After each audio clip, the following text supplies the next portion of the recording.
Welcome to Board Gamers Anonymous, the podcast about board gamers and the insane fun we have at the table together. This is Chris. Hey, and this is Anthony. And this is episode 320, Spiel des Jahres nominees for 2021. We'd like to thank all of our Patreon backers for helping us bring you a brand new episode. All right, everyone, we're back. And for this special episode, we are talking about one of the most special award ceremonies in board gaming out there, the Spiel des Jahres. We wait for it every year. It comes out every year. It almost disappoints us every year. I don't know about you, Anthony. How are you feeling about this year? I don't know, man. The Spiel des Jahres, if you're not familiar, which if you're listening to this, you probably are. But if you're not, because we got to be careful. Thank you. This is good call. Exactly. This is like the Oscars of board games. And it is. Really what it is it's the game of the year in Germany. So yes, it is. And Germany is the birthplace of all modern board games. Like, I know there's amazing American style board games, but Germany is where it's at. Euro games, that is German style games, right? Absolutely. And the Spiel des Jahres is them saying these are the best board games for these categories. And they have the Spiel des Jahres itself, which is a family weight game, which is generally very light stuff. You know, past winners are like Codenames and Azul, Ticket to Ride. The Kinderspiel des Jahres, which is the gamers' games, which is what we would probably consider medium weight games. So past winners are like Wingspan, Gloomhaven. And then they have the Kinderspiel, which is kid games, little kid games. Yeah. And the rules are, it has to have been published in Germany in that time. So we're going to go through them today, and you'll see like a few of these games that they're mentioning came out several years ago here in the US. And there's reasons for that. They didn't come out in Germany, right? And it's big factors in there are like how good the rule book is, because I know they don't always like part of the nomination process. They don't play the game. They read the rule book. And if the rule books are bad, you're out. So, and they need to be well-written rules, clear, concise. It's very German, the way they go through that. Very much. But it is considered the cream of the creme. Everybody cares. We pay attention. We talk about it every year. And honestly, the main argument we end up having every year is, isn't this game a little bit lighter than last year? That they're getting lighter every year. These games are really light. Is it too light? I don't think this year is terrible in that regard, but we'll talk through them later. Yeah, that'll be our feature review, so stick with us as we talk about the highlights from this Kinderspiel 2021 nominees. Always a good discussion, a lot of fun, even if you don't agree with the picks. They obviously have their own metrics for it, and the metrics make sense, as Anthony was talking about, but we'll get more into that in a little bit. But again, thanks to all our Patreons, thanks for you to watch, thanks you for listening. Obviously, if you're listening to this, you're on one of our many different social media players.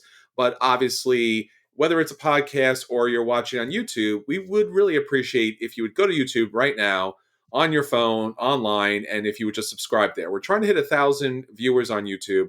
We've been putting up our podcast there for years and trying to put some more video content up there. But we do need to hit 1,000 in order to kind of make that happen. So again, appreciate your support and thanks for subscribing.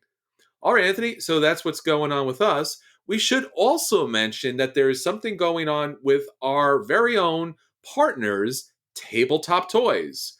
You might have already seen an announcement that we made on Facebook that we've partnered with Tabletop Toys, and our friends there put out video reviews, box openings, and a whole bunch of other things about really fun toys that are out there in the industry. So you will mainly see them on TikTok and on Instagram, but you'll also find their video content on our very own YouTube channel. You can also find direct links to their channels on our website, boardgamersanonymous.com. So if you go over there and you search on top for Tabletop Toys, you will see a link there for all of their different accounts. So if you use TikTok, follow Tabletop Toys because they're working with us to get more games and more toys out to you everywhere. And definitely, absolutely, positively, check out their very first review on Board Gamers Anonymous on YouTube. It's really playing a real kind of fun tabletop toy where you're kind of like cracking through all of these different artifacts in order to get these really great stones. So that's from Cosmo Games and Toys. So check all of that out. Love to see you there. And hopefully we'll be able to do more toy content in the future on top of the normal board game content, because in the end, we're board gamers because we like to play with toys. All right, I admitted it. We're done, right? That's my legal. I'm good with the lawyers now. I admitted it openly, right? Yeah, you're good, man. We got you. All right, yeah. I used to tell people, I'm like, why are you going for a PhD in developmental psychology? And I'm like, well, blah blah blah. Save the children. But why are you really doing it? I want to play with toys, and kids got the cool toys. Um, Right. so yeah, if you could save the world, save children, and get to play with toys in the meantime, why not? Right? We never really grow up, and toys are awesome right now. I don't know if you've seen toys, but they're really great. So yeah, we'll have a lot more content, and we'll have more information from Tabletop Toys in future episodes. All right, Anthony. So again, that's what's going on with us. That's what's going on with our partners. Let's talk about what's going on with our listeners and our viewers. What's our question of the week? All right. Question of the week this week.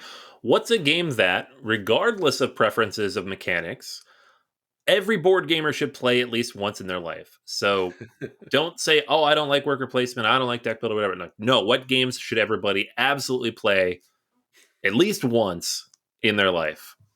And so, like, you see these questions a lot with movies, especially. Like, Sure. what are the movies you absolutely have to see before you die? What are the board games you absolutely have to play before you die? So here are the ones that people recommended. So first up, we have Wow. Ryan, who says, and this is an interesting one, Risk 2210 AD. So he says specifically, if you have aspirations of game design, it's what your homebrew sci-fi Risk expansion would look like, polished and officially published. Mm-hmm. So he's kind of pointing out this is like taking the original, like an old game, and showing what happens when people play with it and just do interesting things, which I think is very true, having played this. Absolutely. It really did kind of revamp Risk quite a bit. Yeah, I would recommend, I throw a recommendation or a follow-up recommendation to Ryan there, is Risk's Legacy. If you like Risk or you want to see Risk done differently, I haven't played Pandemic, so forgive me. I mean, I play Pandemic, but not Pandemic Legacy. Risk Legacy is an experience, man. I'm telling you. It's Right. definitely Risk done right, as far as I'm concerned. Right. Absolutely. Yeah. Mm-hmm. I still need to play that. I need to find a group. You guys played it without me. I never got a chance to play it. I've told that story. One day, maybe on our Patreon backed episodes, I will tell that story just because it needs to be hidden behind a paywall just in case it gets out. But that was one of the most crazy stories ever. I don't know. You and I will have to play it. Maybe we could drag Jack into it or some other people. And because there's a story behind it. We'll get back to that. Yeah. Yeah, I've heard that story. It's good. All right, some other stuff that people have mentioned. Nathaniel mentions Twilight Imperium 4th edition. I 100% agree. I'm sure there's plenty of people out there that would play this and be like, way too much. I can't do it. My brain is exploding. I agree, yeah. It's too long. But you should play it once. One time. Just do it. It's like Citizen Kane or Godfather. You just sit down for the 4 hours it takes and just do it. Yeah, I love this question because I also agree with the responses here with Ryan and Nathaniel here, because again, there are games that are so definitive that you do need to experience them, even if it's not your game, just because you need to understand and experience that kind of world. Yeah, 100%. And I think, Twilight Imperium really does that. We did have a couple people mention Gloomhaven, which I think is fair because it's similar thing. That's like, it's the number one game of all time. You should at least know why. Why is everybody so again? Exactly. Yeah. Then you'll be done, right? And some of you'll be hooked and play all 140 something scenarios, and some of you'll be like, I'm good. Martin mentions a game kind of probably in preview for one of our next episode or two, Kemet. I don't know if this game is essential on my list, but I can understand other people. I know some people who are absolutely obsessed with this game and other similar games. Alexander mentions Carcassonne, and I think honestly any entry level, a gateway type of game would fit the bill. Like if you're gonna, and that's the thing. Like for me, the first 4 or 5 years of board gaming, I did not play Carcassonne because it was not a game that the group that I was in was playing at the time. I played Dominion, I played Ticket to Ride, I played all these other gateway games. I just didn't play Carcassonne. And then I finally did, and I said, oh, cool, I get it.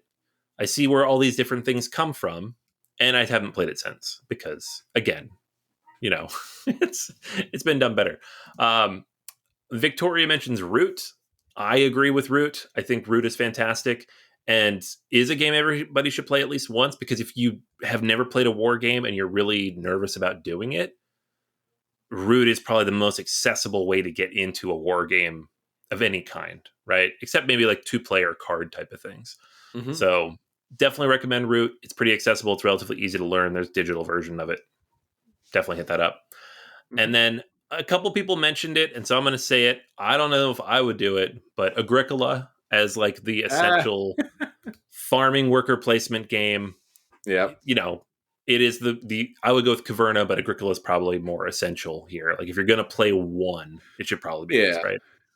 I think so, because again, the experience that you want to have farming is the experience that thematically is appropriate, which is you're farming, but you're not sure if you're going to be able to feed your family. You know, it's that weird kind of feed your people kind of experience that only comes out in full force with Agricola. I mean, yeah, certainly you play Stone Age and you need to get food for your people, but it's almost like, did you place your worker there or not? I don't know. Maybe like it's intentional.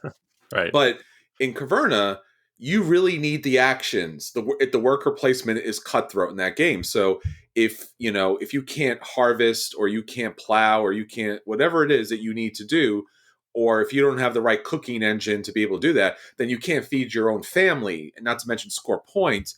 And that is a kind of weird, intense anxiety that is, in fact, for me, pleasurable. It's like one of those things, like it's a roller coaster situation. Am I going to get enough seed? Oh, I got enough. Am I going to be able to plow the fields? I did it. I was able to produce enough food? Oh, I was able to get that one extra piece of food that made everything okay. And that's weirdly a good experience, but I don't think you get that anywhere else but Agricola. Caverna is a little too loose as far as that's concerned. I think it's a better game, but I think it's more loose. That's fair. Yeah. Certainly a better game. I enjoy Caverna better, because I think that Agricola, you have to know the cards, and that's just not fair for everybody, especially if they're new to the table. Caverna does a better job offering opportunities, but the can you feed your people thing, I think, is essential. It's an essential gamer thing as far as that's going forward. But how about you, Anthony? Is there any essential games that, regardless of preferences or mechanics, people should play? I don't know. I was trying to think about this. I think all the stuff I really love is super heavy. So like I was going to say Spirit Island, but that's a decently complicated game. That's kind of rough to put people through. So if you're going to boil that back down a little bit, maybe you get down to like a Defenders of the Realm or a Pandemic even. Oh yeah. Good point. Play something cooperative. I think that's like one of the key elements of board gaming is to play with other people. And some people don't want to be competitive. Cooperative gaming is where it's at. And for me, it's Spirit Island, but that's like up here on the difficulty level. So scale it back as needed. I think that's a very good point, because I think modern gamers, not modern like designer board gamers, but modern gamers are probably very much familiar with, player elimination as a mechanic. Right. And I think that was a surprising thing coming into the designer hobby, that you don't get eliminated. You do get a chance to win the game. You do stay in the game. So that Monopoly kind of situation where there's consequences that are going to make you unhappy. Modern designer board game kind of takes that out. So I think that's a really good point. If you could play Spirit Island, I think you should. Because I think even like, Nathaniel said here with TI4, or Martin said with Kemet, I mean, I would throw in, and again, this is going to be an insane thing to say, but I think you should play Dominant Species. And the reason why is it's the quintessential, cubes on a board, like literal cubes, cubes and cylinders. Like, it's absurd. The way that game looks is absurd. There's nothing you could say about it. You're just like, I can't believe I'm playing this. And you say that for like 3 hours. You're just like, I can't believe I'm playing this. But the game does something that's so thematically engaging about you worrying about your species, about all the things you have to do, about all the dramatic events that come into play, that this very abstract, ultimate abstract game becomes thematic is alchemy. It's just pure alchemy, and it's just an experience to behold, even though you'll never be able to shake the fact that you had that much fun with something that was as that basic as possible. I mean, you could say whatever you want to say about 18XX, but Dominant Species just, it does something which it doesn't look like anything, and somehow it's everything, and somehow it's Euro to the most Euro degree, and somehow it's as cutthroat as any Amerithrash in the world. And again, it's Parks and Recs, it's, Cones of Dunshire, it's that kind of cultural meta, feel about like, oh, I know board games. I played Cones of Dunshire, which is again Dominant Species, I guess in another format, or Dominant Species meets Catan or something like that. But yeah, I mean, that's the game that I've experienced that really has been, oh, this is literally, a staple board game, along with Agricola, along with TI4, which I had heard legends of, like, it takes 2 days to play, and then played it. I was like, oh, okay, this is good. I like this. I will play this again, but it was not, it didn't scare me. It didn't blow my mind or anything like that, but it was still like a fantastic game. And then, like you said, the really good co-op games like Spirit Island is definitely something that people should say. Obviously, I think also on the opposite end, a lot of people have been asking, like, I do think you should play Munchkin just once, even if you hate it. I think that's fun. I think it's fun that you could hate it. It's one of those things where it's dumb and silly, and it's got great, funny little artwork, and once you play it once, you never have to play it again. So there it is. That's fair. So, I've played it fair. twice, and it was because it was a tournament, and I'm good. I'm good for good. It's just one of those things that you play to say that you played. It's like one of those places where you go to places because people said to go there, and you're like, oh, I could see the appeal, maybe, or I get the idea of this, or I see what you wanted it to do with this. It's not my thing. I check it off the list, and I can kind of move on. So yeah, it's a lot of fun. So thank you all for hitting this up and let us know what your preference happens to be. These question of the weeks, or question of the day, in fact, happens every day on Facebook and Twitter. And again, if you can't find our social media, and you should, please subscribe and join us, check out BoardGamersAnonymous.com. There's a lot of great content there, and you can find all of our connections and our social media platforms out there. Again, including Tabletop Toys. All right, Anthony, so that's what's going on with our listeners. Let's talk about the games that we want at the table, whether or not, in fact, regardless of persons or mechanics, you should definitely check out. And we'll let you know if those things are a lot of fun. So, Anthony, what's your acquisition disorder this week? All right. Yeah, I got one that's pretty fun. It's a new Tim Fowers game. And what they did is they threw a bunch of buzzwords into a blender and they spat it out. That's great. And even that's what it looks like in the graphic here. Solo deck building roguelike word game. So, is there a Mad Lib of game design? Because that seems like what he was doing. It does, and the graphic design is like that. So this is Paperback Adventures, and it is a solo only deck building game, because that's paperback, done in a roguelike fashion, and it's a word game because of course it is paperback. So I famously, I don't know famously, but I've quite vocally said that I like hardback more than paperback. I got rid of my copy of paperback at some point along the way because I only needed one of them. But this thing has me really excited, to the point I've already backed it. So acquisition disorder, no more. Future at the table. It's coming. So the idea here is it's a roguelike. And so if you've played any of like the digital deck builders, like Hearthstone or really any of those games, right? They usually have some kind of mode where you start with a deck and you defeat a boss, and then you get new cards for defeating the boss, and you like upgrade your deck a little bit, and then you do it again. There's been some board games that kind of do a similar thing, like Baseball Highlights does that, where you will upgrade your cards. You'll be able to purchase new cards in between rounds, kind of power up a little bit. The new Marvel Champions LCG expansion has like a campaign mode where you'll buy new cards between the scenarios that you do and kind of power up, and it becomes kind of roguelike-ish. But this one is different in that you're going to face different things. You're going to build your deck in different ways. And it looks really cool. So it's using the core mechanics of paperback. And you're going to get a core box when you buy it. And the characters come separately. So you have a core box with like all the enemy cards, reward cards, penalty cards, all that stuff in there, and then a character box. And there's going to be 3 to choose from. So each of these is like a protagonist you can play as. There's a damsel, there's a robot, ex machina, and a third one which they're going to announce next week. They haven't said what it is Ooh. yet, so it's going to be something pulpy because that's Paperback's thing, right? Pulp fiction type stuff from the mid 20th century. So they've got the adventure, they've got the robot. So I'm thinking maybe like a horror type of thing. We'll see. I wonder how closely aligned it is with Paperback, because Paperback has those victory point cards, which are the pulp novels. Mm. I know the robot's on there. I've seen the robot. I'm not sure if I've seen the damsel. And we should mention that damsel is not a damsel in distress. The damsel is someone who causes distress, like is like Yeah. hardcore kind of fighting. I love that. I love that kind of twist. Yeah, like she's holding the knife. She's ready to go. So, Love it.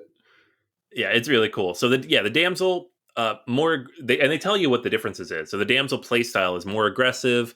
You'll be dealing poison damage.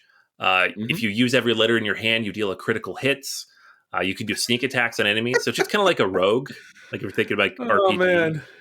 mechanics. Whereas the robot is more defensive. It heals things. You can charge your laser and like blast a much bigger blast, and you can damage yourself to do like power up a little bit, right? Mhm. So everything's kind of thematic in that way. And when you play the game itself, it's like the core mechanic again. It's deck building, and you're trying to play a word. That's what Paperback is. If you've gotten this far in, you're like, what is Paperback? It's a deck building game where you're spelling words with the cards in your hand. And every card that you successfully play will activate. So if you have a hand of 6 cards and you play 4 of the letters into a word, those are the 4 cards that do something. This introduces a splay system. So the order in which you place the cards, whether it's left to right or right to left, will determine which icons are visible. And those are going to determine what you're able to do. So there's icons on the left and the right side of the card, which is really cool. Plus an Mhm. ability in the middle of the card that does whatever. Um, so that's pretty cool. There's also a hex and boon counter system that they've added to the game. So this allows you to kind of support different types of play styles without adding a ton of overhead to the rules, which is amazing because I hate when they add like all this Oh, it's stuff the you have to worst. track. Yeah. Yeah, it's one of the reasons Aeon's End is such a good game is there's no tracking, right? Everything you need is on the cards and that's it. They don't like layer stuff upon layer. It's Sure. not Sentinels of the Multiverse where like trying to break your brain. Um, Yeah. So I really dig that. And then it's a roguelike. So you're going to go through and you're going to face multiple enemies and you're trying to, I think there's 9, and they break them down into books. And so each book is 2 enemies and then a boss. And you can save at the end of each book. So the trilogy of books, all 9, is 1 game. So it'll take you, I think they said 2.5 to 3 hours to play through the whole thing, which is crazy long for a solo game. So they've broken it up into chunks of 3. And then between each of these, you get to, based on how you perform, choose new cards, choose the side of the card you want in the case of the MacGuffins, which are like special powers you get. You can upgrade existing cards. So very much like Slay the Spire, where you're upgrading your cards as you go along. Like it. Random cards from your deck, upgrade multiple cards, choose new items. So roguelike, you're powering up, and it's kind of random how you do it each round, which is super cool because roguelikes are fun and they're almost infinite replayability, and this looks really cool. So yeah, I'm incredibly psyched for this. You sent this over to me earlier today, and I had a vague inkling that this was out there in the ether. They talked about it, but I didn't know it was on Kickstarter yet. So you sent it over, and then a few hours later when I went to look at it, I was like, yeah, here's the money. Just give me the game. I love this. This is amazing. So yeah, instant back for me. I'm looking forward to it. This might have to be one of our episodes where it's, you know, please help me not buy or back this, because I'm not sure what to do with this, honestly. Like I saw this pop up and I went immediately to it because I was somewhat an early adopter of Fowers, not as early as you are. Like I think I got hardback after you got paperback. So like you got paperback, I was like, oh, this is good. I'll get paperback, and then I got hardback as soon as it came out, and I've gotten most of their games afterwards. I haven't gotten the most recent Burgle Brothers, just Mm, because Burgle Brothers hasn't come out to play much. So that's the only one I think that I don't have. Maybe I don't have the flight one too, but when this came out, this was interesting because this reminded me of so many different games. Like as you mentioned, there's a solo element. We've seen a lot of those games before, a lot of the dice games, right? And Yep. then where it's just going through the dungeon and you're rolling dice. But this also weirdly reminded me of, and I'm trying to remember what the video game was. It was something like Typing of the House of the Dead or Typing of the Dead or something like. I'd be of the It, dead. Yeah. it was that like educational kind of thing where it was a video game, but it was like, if you could type well, you can kind of kill all the zombies. And I was like, why? Oh, all right, whatever. Like, who am I to say? Yeah. Yeah. Like, sure, that's a thing. So this reminded me of that. It's like you're gonna fight enemies by creating words, and I'm like, all right. I, I guess. I mean, who am I? Whatever. So I'm not sure if I'm backing this or not. I want to back this because it looks great. And again, it also reminds me of Role Player, where they took this kind of Mm. like very simplistic, and I mean that in a bad way, but very streamlined system where you're basically playing a solo game of Role Player. You play with other people, but it's basically you build your own thing. And then they said, that thing you did? That was basically just this one kind of mechanic. Now you're going to use that to fight monsters and stuff. And this seems like that's what happened here. So it's interesting. It's interesting. I don't know if I'll back it, but it's interesting. I mean, Fowers is always pretty sharp. Yeah. So I'm interested to see if his Mad Libs game actually works out. You can borrow mine because I'm definitely getting All it. right. Okay. That's cool. All right. Well, talking about oddities, I wanted to talk about, one of the most oddities things that are out there. Now, if you are about my age, you probably remember way back in the day, there was a YouTube series back when YouTube was very young called College Humor. And it was one of the very few, improv or skit based kind of like slapstick, college age again, obviously, kind of really funny group of individuals putting together comedy skits on YouTube when that wasn't really so big of a thing. They were well produced. There was a good crew of people. They switched out as time went on. They were kind of like a little mini Saturday Night Live thing going on. Well, over the years, they've kind of closed shops for, whatever reasons and many reasons. And they kind of rebooted themselves a little bit with just basically one kind of gimmick. And this was a game show that was called Actually. And the idea was that as nerds, we tend to correct each other on certain, nerd type of concepts. So basically, they've decided, I guess, a little late for them. I think they would have been more up to bore on this, but they actually have a Kickstarter. It's called Actually, the Game of Nerd Corrections. Finally, a board game version of College Humor's game show that you can play at home.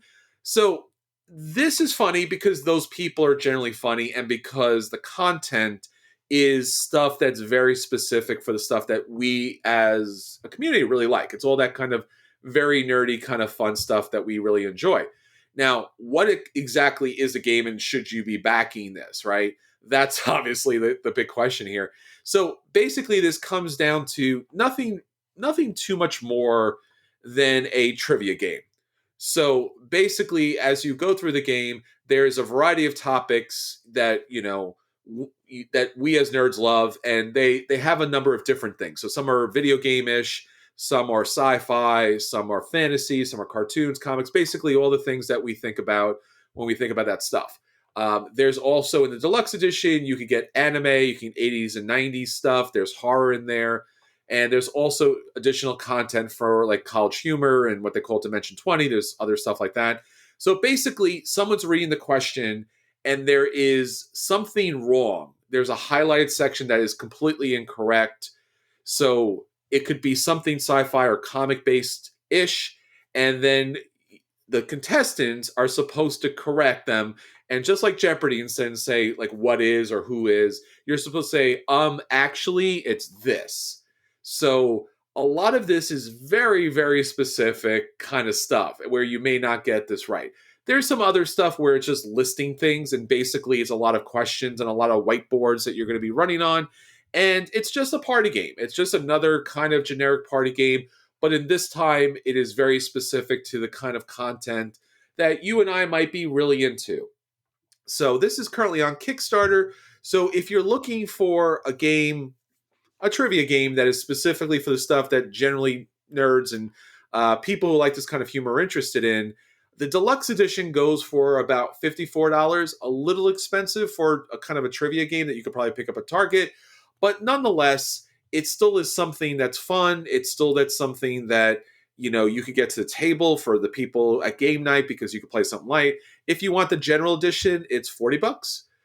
Not too bad. And again, this is a small community group of people that really do stuff that we love and have been doing that for at least a decade, if not longer. So check out actually the game of nerd corrections.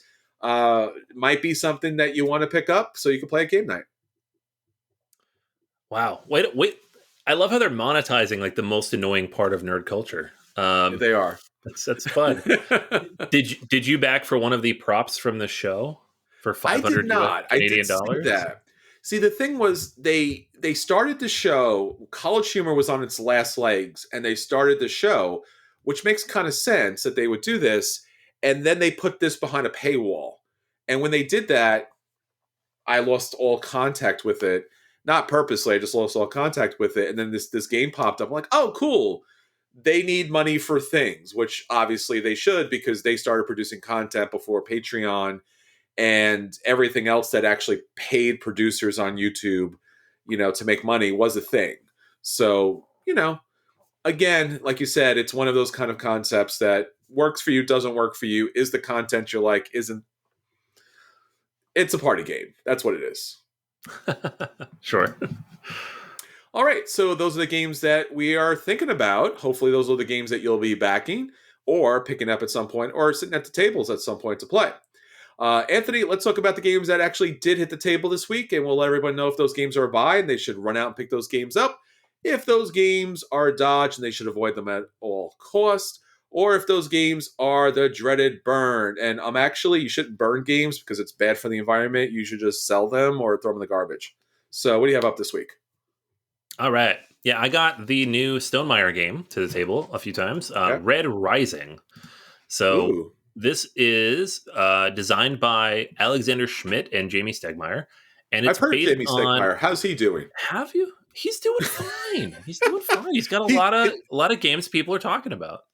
He's an up and coming guy, right? Yeah. You guys, maybe you haven't heard of him, guys. Yeah, you'll hear about him in the next few years. He's coming. So yeah, the eminable Jamie Stegmaier is back with a game based on one of his favorite book series, Red Rising. Now, Right. I've read the original trilogy. There's, I think, 2 trilogies from this series, Sure. and it's kind of it's like super violent Roman Harry Potter on Mars, if you want to call it anything, right? So it's like this really poor, beaten down kid gets like brought up and sent to this academy, and there's this whole thing, and then it turns into a civil war where they're overthrowing the hierarchy of government, right? Sure. And the basic idea of the world is it's Mars in the distant future, and society's been broken down, I think, into 12 different categories based on color. So like the golds are the very top, they're the bureaucrats. The reds are the very bottom, they live underground and they mine things. And there's like every color in between. You got like silvers and they're like the money people, and the obsidians are like the security people, and the blues and the pinks. And I'm not going to run through all of them, but that's basic idea of the game, of the book series, right? So the game kind of takes that idea and it introduces a deck of several hundred cards. I don't remember exactly how many, but it's a pretty good sized deck. And each of the characters on these cards corresponds to one of those 12 houses, or not houses. The houses are just the gold, but the categories of society. And all you're doing really on your turn is you're going to start the game with 5 cards in your hand, and you're going to play one of those cards down onto this tableau that's pre-seeded at the beginning of the game. And then you're going to pick up another card from that tableau. So you're trying to build a hand of cards that's worth the most possible points. And so there's a few things that go into that. One, each of the cards that you place has a deploy ability. And so it's going to do something when you put it down. Maybe you draw something, maybe you move something around, maybe you draw something else, whatever it might be. Then when you pick a card back up off of the tableau, you're going to activate the location that you took that card from. So there's 4 locations. There's Jupiter, which lets you move your fleet marker up. The further your fleet marker goes up, the more points you get from that. There's Mars, which lets you take one of these red tokens. Those are each worth points at the end of the game. There's Luna, which gives you the Luna token, which then activates your personal house, which is like an asymmetrical ability that you have. These are not super interesting, but they are unique to every player. And so it might be like move the fleet tracker again or whatever, something like that. Nothing super exciting, but different. And then the Institute, which is the aforementioned murder Harry Potter death house thing. You'll put one of your personal tokens in there, and that's kind of like an area control thing. And so the game ends when 3 of these different locations hit a certain point. So I think it's 7 on the fleet tracker, 7 on the little Martian tokens, or 7 in the Institute, or if one person hits 7 on 2 of them. And so that's your timer. It's your typical Stonemaier. We don't know when the end of the game is. It's based on when people do certain things. So you have to pay attention to what people are doing. Like, oh, you have 6 of those. When you get your 7th one, the game is over. So I need to pay attention to that. Each of the cards also has like a base value to it. So they're like between 5 and 25 victory points per card. And the scores in this game are very high. The couple of games I played, scores were generally in the 200s. So you're going to score a ton of points. So if you're looking at something that's worth 4 or 5 points, whatever, because some of the things are worth 50. So the cards also have abilities at the bottom. And so these might be various bits of synergy throughout the game. So like some cards will be like worth 30 points if it's in hand with these other characters. Other ones might be, worth 20 points if you have no red cards in your hand, or worth 5 points for every brown card you have in your hand. Stuff like that. Some of them get more creative than that. And every single card in the game has a unique endgame scoring mechanism to it. So it almost reminded me a little bit of Point Salad in that way. You're like, every card scores in a different way. You're only going to have, a few of them in your hand at the end. There is a way to get more than 5. Like you could have up to 7, I think, because once you get over 7, you start losing points. But you don't have a ton. So you're just trying to build the best hand throughout the game to score the most points. So that's it. That's basically what Red Rising is. And so if you know the book series, it's a lot of fun because you're going through, you recognize all these characters, like the different synergies between them is really fun. You're like, oh yeah, of course you wouldn't want any reds in your hand because this person's super racist. Like that kind of stuff pops up. But if you don't know the book series, as was the case with a couple people I played with, it's not super interesting. It really just comes down to the numbers on the cards and then finding the synergies and the names that match up, right? It is a very simple game in that way. There's nothing super complicated here. The 3 different tracks that go up that trigger the end of the game, they're not super thematic to anything. Like there's a fleet thing and you don't really know why there's ships because you have all these characters kind of running around on the planet. The Institute doesn't really explain what the Institute is. The red markers, I don't even remember what they are. They represent something, but I don't remember. And that tells you something. So like thematically, it's really designed for people who know these characters and know the series and know the books, right? It's not universal in that way. And it doesn't need to be necessarily, but it's a limited fan base because we're talking about, a niche science fiction book series, right? Mechanically, it's fairly simple. You could teach this game in like 5 minutes. There's not a lot of overhead to it. You play a card, you draw a card back into your hand, and you try to maximize the points. There is a bit of AP because people are going to read every possible card because at any point in time, you can have 3 different cards you could take back into your hand, and people could get bogged down trying to figure out what's worth the most. It doesn't seem to play as well at lower player counts because the cards don't cycle through as quickly on the board either, which you want them to. You want a different tableau of cards available to you as often as possible. But the flip side of that is the more players there are, the more random it seems. And there are some cards in the deck, which again is pretty big. It's a couple hundred cards, which say like, you get 20 points if you have Pax Telemanus in your hand. That's 1 card. It's somewhere in the deck. It may not come out the whole game, especially at lower player counts. So I'm not saying the game's imbalanced. I haven't played it enough to say that. I'm just saying it's one of those games where you may not see every card in the deck. And if you don't see every card in the deck, then some of the other cards you might have in your hand become useless, right? Like a lot of cards, for example, trigger off of the Darrow card, who is the protagonist from the book series. we played 2 games where the Darrow card never came out. So a lot of people had these cards that just didn't do anything at the end. Like they were worth their base points, but Darrow never showed up. So that's something to keep in mind. It's not broken. You just might want to avoid those cards, and then they become less valuable unless something pops up. It's very, very tactical in that way. So for me, I enjoyed it because I'm a fan of the book series. Knowing how other people have responded to this, though, it's just a play, like a light play. I'm happy to own it. I enjoy having it because I know these characters. If I meet someone else who's read these books, I'm like, we have to play Red Rising. But it falls into kind of a similar category of like the Expanse board game or the Jonathan Strange board game, where it's just fine and it becomes a little bit better if you know the IP, and you just want a great game that is great regardless of the IP, like a Battlestar. This isn't really in that kind of category. So light play for me. Relatively inexpensive though, like $30 online. So if you do like Red Rising, if you've read the series and want to check it out, I do recommend it. If you have not, I do not recommend you pick this up. Maybe track someone down who has it. That's interesting because, again, when you mentioned that there are cards in the deck that work off other cards, but there are circumstances where those cards may never come into play or maybe never come visible, that is just straight up broken for me.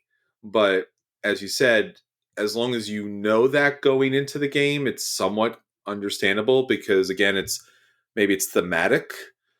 Maybe that, the way the game's built, I mean, maybe that makes sense as far as like, is that character available? Do you see the opportunity for that? Are you pressing your luck, hoping that card comes up?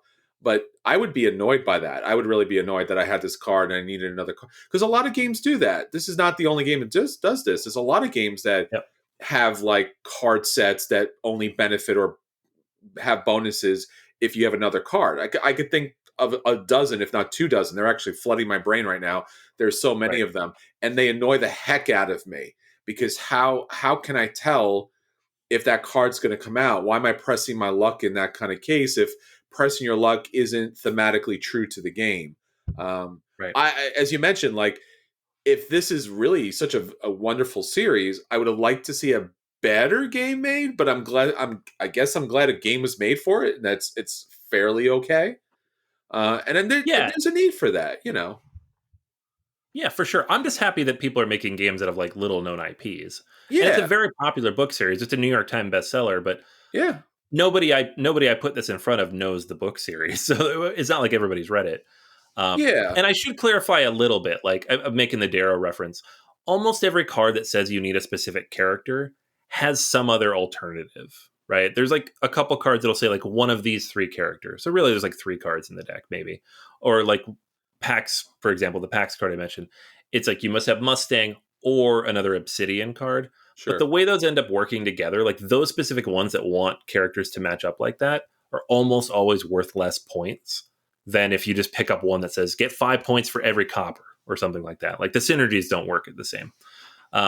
It is frustrating regardless. It's not like they're aware of it, I think, when they built it. But to your point, why are we still using that mechanic when we could maybe think of something else, right? And like I said, I've seen it in other games, so I'm not heavily faulting this. It just seems a little lazy. But again, it's a fairly approachable system for someone who's not into board gaming, who wants to experience the theme or the series in a board game format. So I appreciate that, and I like the fact that fans of the book are able to get a game to the table of that nature. It's just a little sad because not knowing the series, I looked at that game and I was like, this looks amazing. And I want to back this. And I would have been disappointed because, so I'm glad I'm glad to hear your review. Maybe one day I will come around and read the horrific Harry Potter, I don't know, Godfather-esque Game of Thrones kind of situation. But okay. All right. It really is like that. It's like Harry Potter and Game of Thrones in a blender. And it works. It's fun, but it's weird. It's a weird tone. Okay. By the end of it, it is very much just like Game of Thrones. They're all grown up at a certain point, and the second trilogy is they're all adults and they have their own kids, and it's a whole thing. But was that other teen series, Divergent or something like that, where all the different classes of people are fighting for dominance and something like that? A lot of those I don't things, know right? anything about that. Yeah. Yeah, there's This a one's lot of those definitely kind of things. I think this one definitely ages out of the young adult class. It's more for adults. Just happens to have Sure. teenagers in it. But um yeah, I don't know. It's a good book series. Y'all should read it. And then once Sure. you've read it, if you like it, check out the game because you'll probably enjoy the game. But if you've never Yeah. read it, you're probably like, "What is this? What am I playing?" So, Should package it with the book. I think that's a good idea. Jamie, right? get on that. Yeah. That's good synergy there. All right, so I want to talk about a game that was sent to me from our good friends over at Board and Dice, and because we're doing this podcast as also a video, I get to show it on screen. Look, I get to do things on screen now, Ooh. Anthony. This is Mandala Stones, and again, because this is a screen, don't worry, I will describe these things for you. I can actually show you the back of the box, which kind of portray what's going on here because it's a very abstracted game. So there's not any real theme here other than the fact that these are artists using stones in order to put together these beautiful combinations. And this was a game that was again something I as not a fan of abstract games who oftentimes have to get dragged kicking and screaming to the abstract table to enjoy, a la Azul, for example. Mandala Stones was an interesting kind of, different kind of game. So basically, the setup of the game is going to be a almost like a courtyard of stones that are randomly stacked up in sections of four, and there are going to be four different colors, and they're going to have one of two different symbols on them, and both symbols are fairly similar. So there's a little bit of confusion there, but they're going to be stacked up throughout. There are four neutral artist pillars, these little black kind of figures. They're just basically cylinders. And basically, on your turn, you're going to do one of two very simple things. You're going to move an artist to an area. That artist will have one of the two symbols on top of the cylinder. And then, based upon what symbols on top of that artist, they are going to be able to take stones that match that symbol as long as another artist isn't on the other side of that stone. So it's almost like, hey, I'm looking at these things too, or I'm vibing with this kind of section. So you can't take those, but you could take the others. You then take those stones and decide on what combination you want to stack them up on your own player board. On your player board itself, there is a number of different opportunities to stack up your stones. In each of those areas, there is a scoring opportunity. So maybe you want to stack it up in a section that has the most diverse number of colors to score points, or maybe the highest stack. Each of those different areas are going to have different scoring opportunities. Throughout the game, you will build those areas up. You'll build up those different towers. So you put one stack, one stack, one stack, and they're all different kind of combination of colors. What you're trying to do, ideally, not that it's necessary, but ideally, is you're trying to have your stacks all match, because the other simple action you could do is score. Now, the scoring comes into an A part and a B part. The A part is kind of very simplistic, which is you just take the top stones off and score points. 1 point, 1 point, 1 point. But the more involved part of the scoring, which is what you're going to be doing 99% of the time, is you are going to choose a color. And by choosing a color stone, one of the four colors, you're going to be able to score multiple stacks as long as it matches the same color. So if you pick purple, you could score four different pillars of stones that are purple, and then you look down on your board and see what the particular scoring mechanism is for that, and how does it relate to your tower. So you might be in a section that says if you have four stones, you'll be able to score 6 points for that top stone. Great, there you go. And you're able to score multiples of those. Once you're done, you do something that's very similar to patchwork, where you take these stones and in a spiral kind of formation, you place them out on a joint kind of scoring board. It's not your own scoring board. You're going to keep your own score. But there's another board where you place the stones out, which will act as the timer. And there are certain spots on the board that will give you additional points. So there's a little strategy of when do I want to score? Because you might be able to get an additional 1 or 2 points, like patchwork, where you run around and you try to get those extra little small patches that will help you. So basically, that's the entire game. You're just picking up stacks of stone, finding when you think is appropriate and efficient and strategic to score those stones, score them based on your board, place them in that kind of main area, score a couple of additional points if you get lucky, and that's the entire game. Mandala Stones is just a very colorful, interesting, abstract game. this is a game that I would certainly sit down and play. And I'm going to give this game a play. I'm not an abstract fan. If I like an abstract game, it tends to be a very good abstract game because it takes a lot to get me to like an abstract game. And it's something that it plays from 2 to 4 players. It plays better at the higher player count because more of the stacks are kind of taken up and interacted with.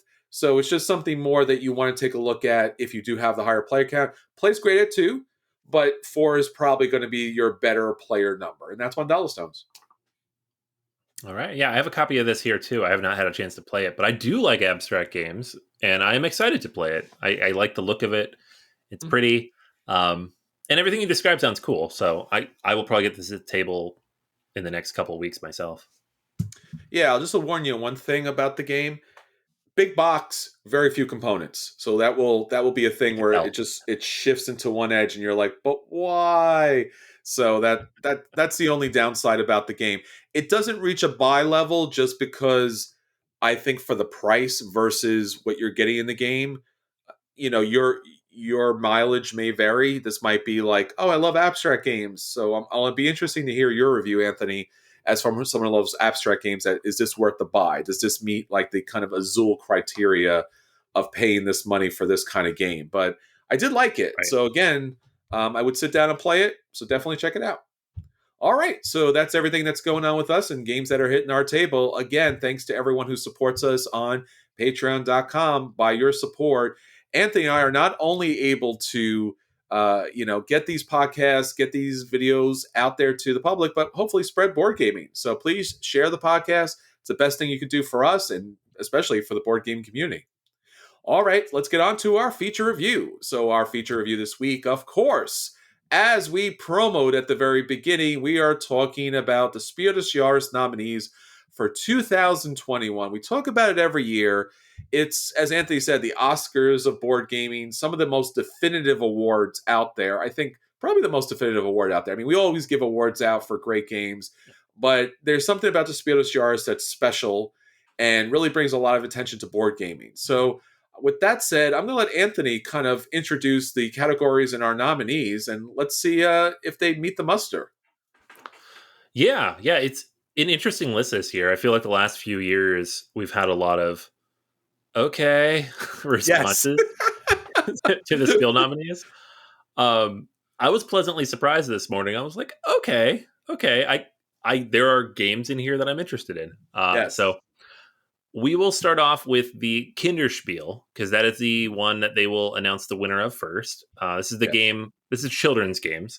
And they're generally very light children's games. I have a 6 and a 9-year-old, and I feel like my 9-year-old has probably aged out of most Kinderspiel games, and my 6-year-old's right on the line. So it's like they're little very good games.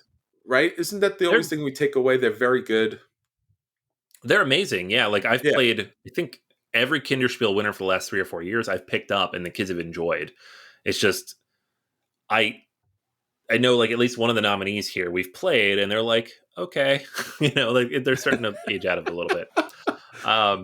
So the 3 nominees, first up we got Dragomino. This is a new one from Bruno Cathala, Marie Fort, and Wilfred Fort from Blue Orange Games. Nice. I believe this was scheduled to come out last year at the summer convention season. It's a Blue Orange game. It's Cathala. It would have been a big deal. Of course, there was no summer convention season, so I don't, it kind of just flew off into nowhere. But I know it is available generally here in the States, or will be until it sells out, like every other Spiel nominee. But in this game, you are a dragon trainer yourself, and you have to go on your chance. You're trying to meet dragons. You're trying to go out and find them and train them. And it's a fairly simple pattern building type of game. So it's not like a matching game, but it kind of uses similar mechanics to like build the patterns out. Like 5+. And that's what most of these are, like just very simple, basic level, but it looks cute. This is like a King Domino, right? This is basically what this is.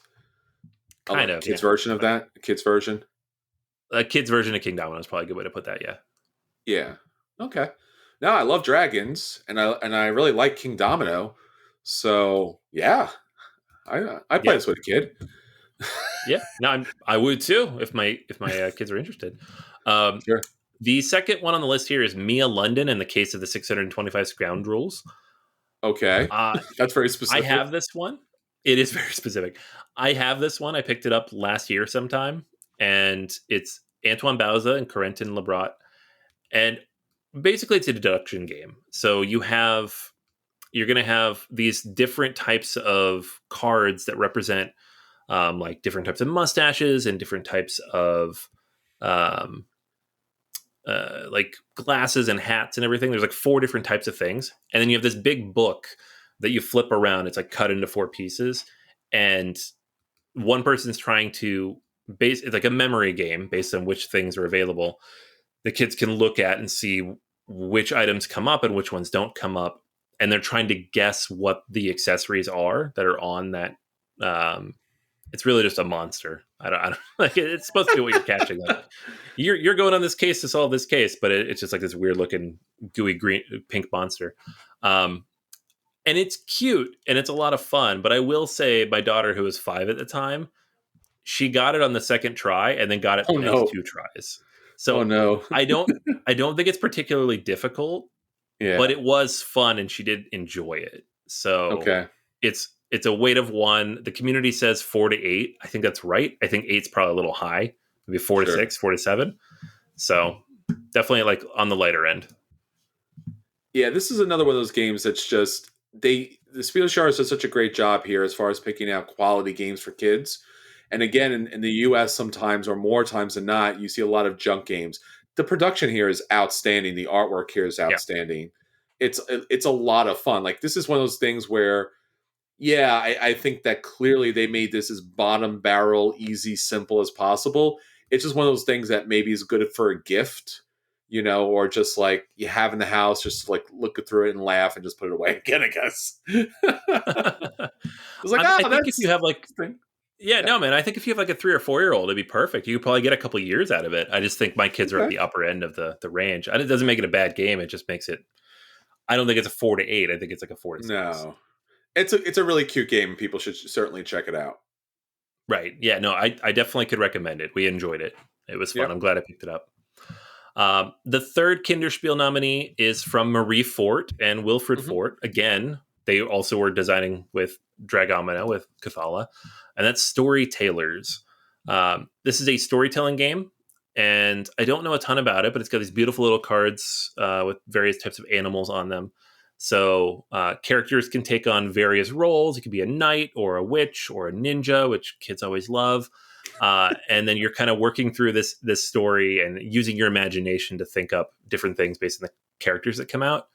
Um, Hmm. so I love this idea of these kind of coordinated storytelling games. Like my kids love story cubes, for example, which are just dice Sure. with pictures on them. That's it. Any game that kind of more formalizes that is fantastic, and that's what this looks like. I don't know if this is ever released in the US yet. I don't think so, but I will certainly check it out when it does. Yeah, another great production of a game, another really brilliant idea for a game, and just to help kids kind of create that storytelling mode. There's nothing more important than that. Telling stories is what humanity is about, and how we share information and ideas, and creativity is essential, especially that EQ, IQ kind of stuff at the same time. Yeah, this is great. I love the look of this. Yeah, and it's super cute. Like the artwork is super Mhm. cute. Yep. And then 7 nominee or recommendations, I should say, in there as well. Dreamcatcher, Hip Hop Hippo, Uh-huh. Inspector Nays, Captain Color, Memo Friends, Swip Sheep, and Topic Kikoe. um, what I will say, if you're not listening to this for the first time, Kinderspiel nominees, when we go through these every year, they're almost always a bunch of things we've never heard of. And the Yes. recommendation list this time, I've not heard of any of these 7. And that's Yes. because in Germany, they release a crazy number of children's games. And then once they get recognition, they bring them over here to the States. Yeah. So we'll probably see some of these now that they've been, called out and given recognition. Yeah, and again, these games, like I said, if I can make any, we poke fun at Spiel des Jahres because obviously there's a weight problem as far as you know some of the games, as far as where do they fit in a certain category, what's a family game versus what's a gamer game. But the kids games, again, like you could pick any of these games or the nominees and just be perfectly reasonably, have all the kind of joy as possible with these. They're great. They're just great games. Yeah, absolutely, 100%. Mhm. All right, next up, we've got the Kennerspiel. This is the heavy games. I'm doing these in a weird order because the Spiel des Jahres is the big one, right? So, Yes. uh, so we got 3 nominees here. First up is Fantasy Realms from WizKids, designed by Bruce Glasgow, Mhm. who also worked on Betrayal at House on the Hill and Mystery Motive for Murder. So, Mhm. an interesting collection of stuff. But the interesting thing about Fantasy Realms is that it first came out in 2017, not 1997. That would be a long time ago. Um, and it was just nominated this year, so probably just finally getting over to Germany. There's also a new version of it coming out, so it's possible that's kind of how it's getting over there. But it is Mhm. a card drafting and set collection type of game, almost a little bit like Red Rising, where you have all these different cards that have different text on them that you want to draft and build a hand with. Um, so it's relatively straightforward. It's light. It's a sub 2 point weight. Takes 20 minutes. So kind of on the light side for a Kennerspiel nominee, but I just found it fascinating that they're bringing a game that, and I know that's why it happens is that it just hit Europe recently, but the game's been Sure. out for a while. Yeah, I don't Um, know too much about this game. I'm surprised. I'm surprised it's here. But again, that's one of those things about this, how it just kind of lands there, and then eventually, if it does well, it comes kind of pops over here. yeah, yeah, it's a strange kind of thing. Yeah. Um, so, anywho, next up we've got the big one, which Yes. probably won't win because it's the most popular and that just never happens. But maybe it will. I don't know. This We're game gonna just. is it's been super popular. It's like number 2 on Board Game Arena in beta, and that's Yes. Lost Ruins of Arnak. This is one of my favorite games from last year. It was in my Yep. top 5. I think it was like a runner up for our game of the year. Yep. And One of my favorites I too. don't know, it's fantastic. It's Yep. a deck building worker placement game, and it just does it all really, really well. And I love playing this game. Oh yeah. I think any other year that wasn't a COVID year with that basically shut things down, I think this game would have blown up big time, because I think one of the sadnesses about this game is that the actual table presence, which is very hard to show online or on pictures, it's got great table presence. The materials are good. The game components are great. The interaction's fantastic. There just hasn't been enough out from CGE to show how great this game is, and it's really just a Right. great game. So, and it's, I think any year this game would be great, and I love the fact that they recognize it here. Like you said, typically they don't take the games that we like that tend to be what we believe is a little more reasonable in the weight category is concerned. But this game has no reason to be as good as it is, and it really is that good. Like, it really does Right. everything well. It kind of goes, we're going to do all these things. You're like, oh, that's going to be a nightmare. Nope, it does all the things. Love it.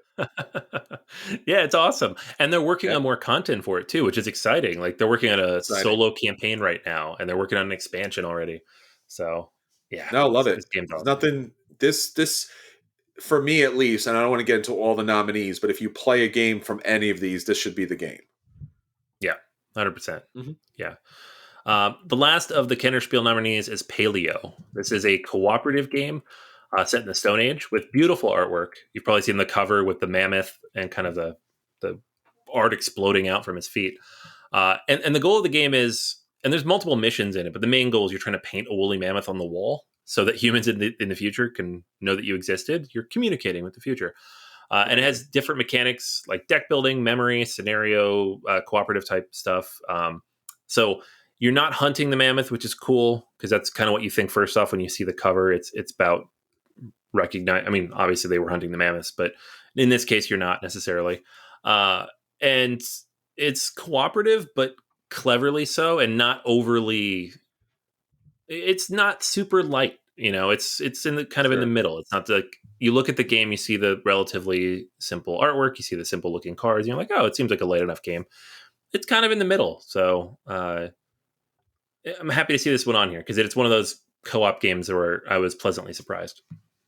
Yeah, I haven't played this. I heard some problematic things for it because it's supposed to be the Paleozoic age, and it's all very generic modern white people for some reason. So it's Mm. almost kind of a weird kind of mishmash of things. But again, it's a different type of game, a different type of mechanic and such. So I like to see that as far as that's concerned. But yeah, it's definitely feels like if there was a game in that weight class, this would be the game. I'm thinking that this might be the one that wins, even though it's not the one that I want to win. But I think this might be the one. I would not be surprised. Yeah, it looks like the kind of game that would win. So, Yeah, it seems to um, have that weight. It seems to have that interesting kind of, like you said, co-op element. It seems to have, that kind of toy factor. The art really pops really nicely. As you said, it's a different type of game. I think that this would be what I put my money on this winning, even though I do want Runes of Arnak. That's my heart goes out to that one. yeah, same. Mhm. Um, okay, cool. Yeah. So those are your nominees. Those are the 3 nominees. The recommendations. So again, these are the games that weren't nominated, but they're like, hey, you should play these too. We have Barrage, which I was very surprised to see because that's a pretty heavy game. That is Uh, surprising. yeah, my assumption is like they probably really liked it. And they're like, this is too heavy to nominate. So, um, Who let Board Gloomhaven. Gamers Anonymous in here? Who Yeah, said I know. this? Who said they could put a nomination into this book? Get them out of here. Yeah, that was like the year Terraforming Mars got nominated. We're like, that's not going to win. What are you doing? Like, We did our job, man. We stuffed the ballot box and we got it in there. So we did our job. That's all I'm saying. it's as much as we can do. That's it. Gloomhaven, Jaws of the Lion. So not going to get nominated because Gloomhaven already was. They're not going to do it again. Yes. But which every other awards thing is nominating it again. But thank you for the Spiel for not doing that. Thank Rift you. Force, which I don't really know anything about. It's data for 2021. I have not had a chance to play it or see it yet. And then Aeon's End, which I found fascinating because this is a game from 2016.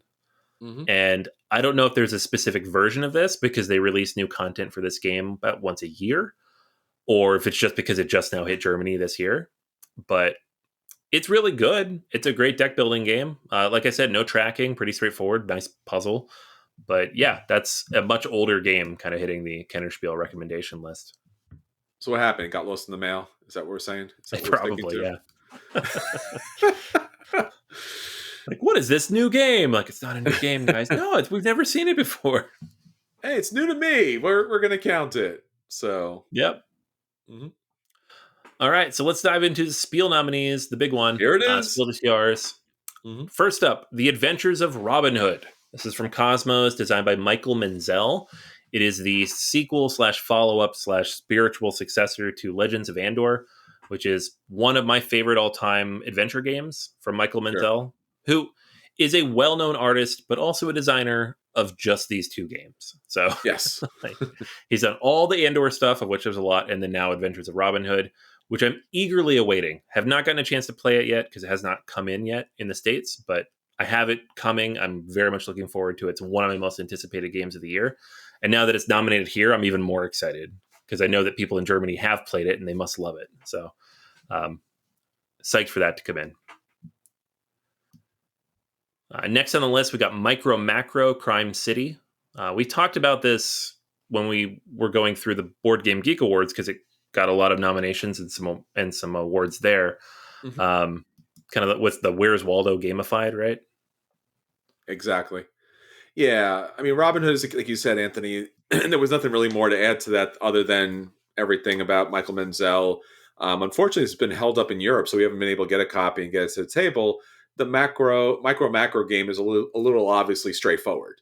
So again, it's one of those games that I clearly kick myself that I did not design myself because it's been around forever. But clearly a lot of love and effort were put into it. So from Spiel. So it'll be interesting. This is an interesting year because those 2 games are complete opposites of each other. Right.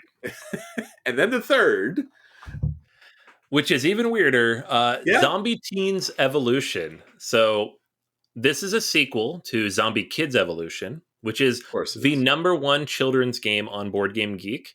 Zombie Teens Evolution is the number 2 children's game on Board Game Geek. So if you've not played these, a lot of people have, and they're very good apparently. I actually have a copy of this one. I picked it up to play with my kids, and we Mhm. haven't gotten it out yet. But it is a cooperative legacy game about fighting off zombies. So the Of first course it one, you're is. trying to protect the school. In this one, I don't know if it's a school or a mall or whatever it might be, but it's the same kind of idea, but it mixes a bunch of new mechanics in. There's 14 Mhm. mystery envelopes in the box. There's special missions you go on. You unlock new content. You can combine it with the first game.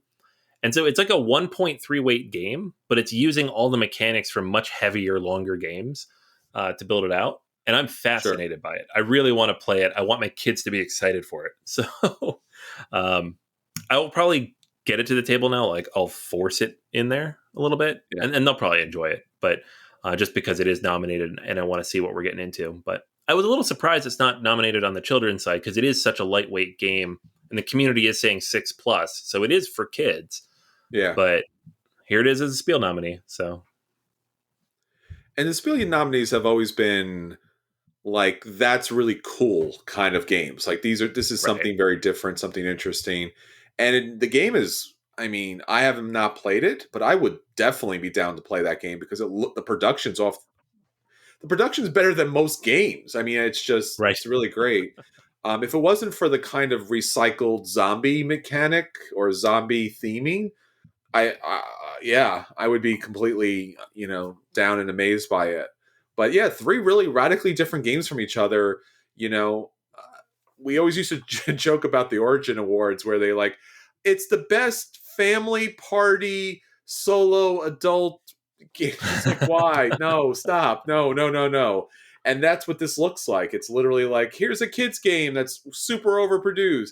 Here's a Where's Waldo thing, which is literally look at a giant piece of paper until you find something. Not really a game, more of a game experience.